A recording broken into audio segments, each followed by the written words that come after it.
In this example I will show you some of the commands in order to have a better idea about the desktop. Let me start with how to change the view mode. From View toolbar, choose Wireframe mode.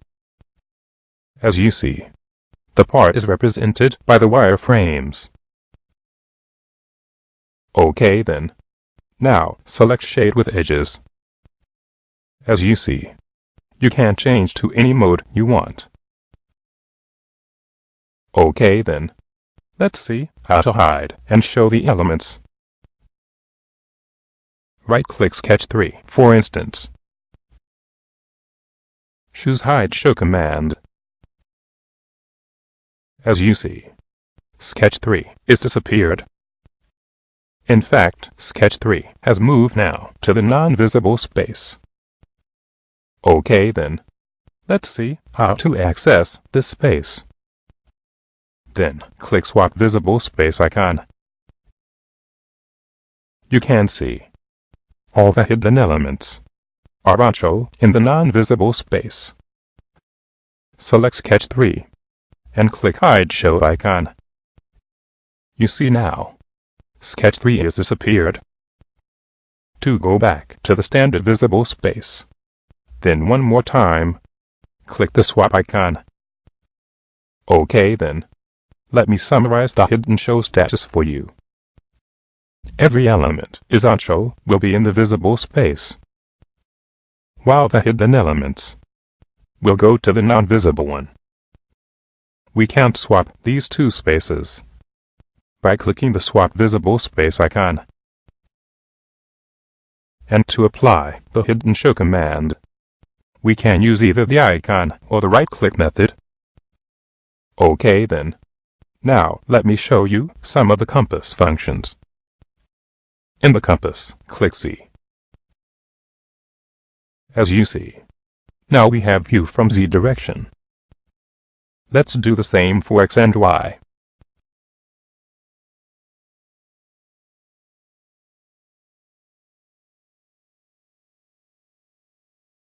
OK then.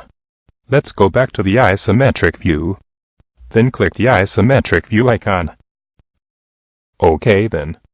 Now, let's see how to use the compass in order to rotate and bend the isometric.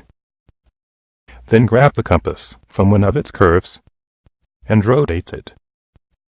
As you see, the design is rotated. OK then. Now grab it from its floating point and rotate it. As you see, this time the rotation much more free than using the curves.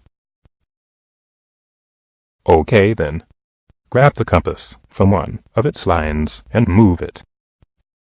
As you see, the design is moved. I should mention here, because we didn't drop the compass on the element, then the rotating or moving operation will be limited to the view only. In other words, will not affect the real location, nor the orientation. OK then. Let me show you how to drop the compass on any geometry. First, double-click the main product, and then grab the compass from the small red square and drop it on this geometry. Make sure part 1-2 is highlighted. Then rotate and move the compass. As you see, this time the active element is modified. You will see this is one of the most vital operations in our work. OK then. Let's reset the compass. Go to View. Then select Reset Compass. As you see, the compass is back to its standard location.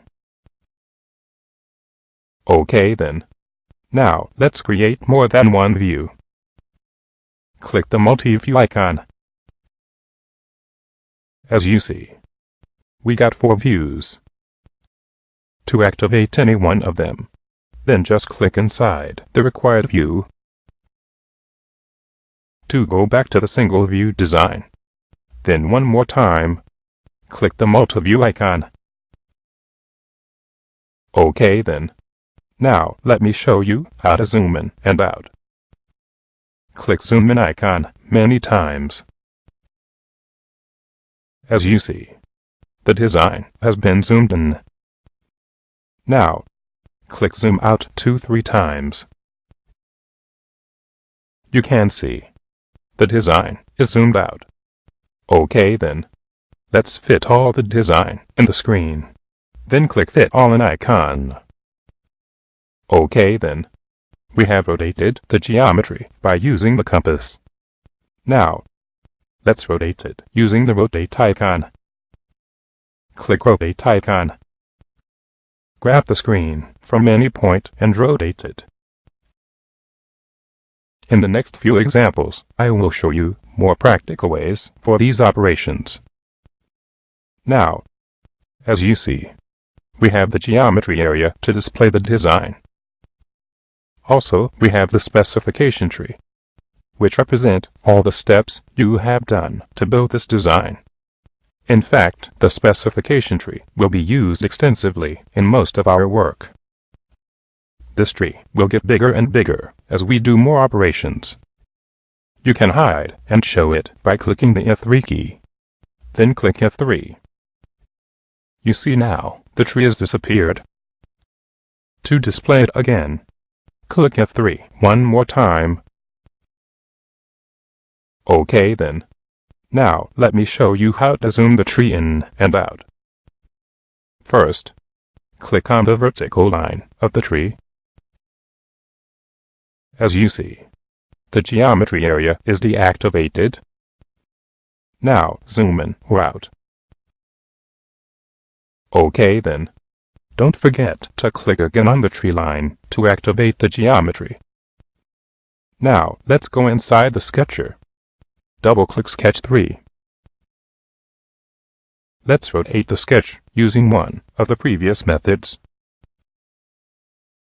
Okay then. Now to go back to the normal view, then click the normal view icon. Okay then. Let's exit the sketcher. You see here, like most of the applications, we have redo and undo commands. In fact, they will be used extensively to regain the back and forward operations.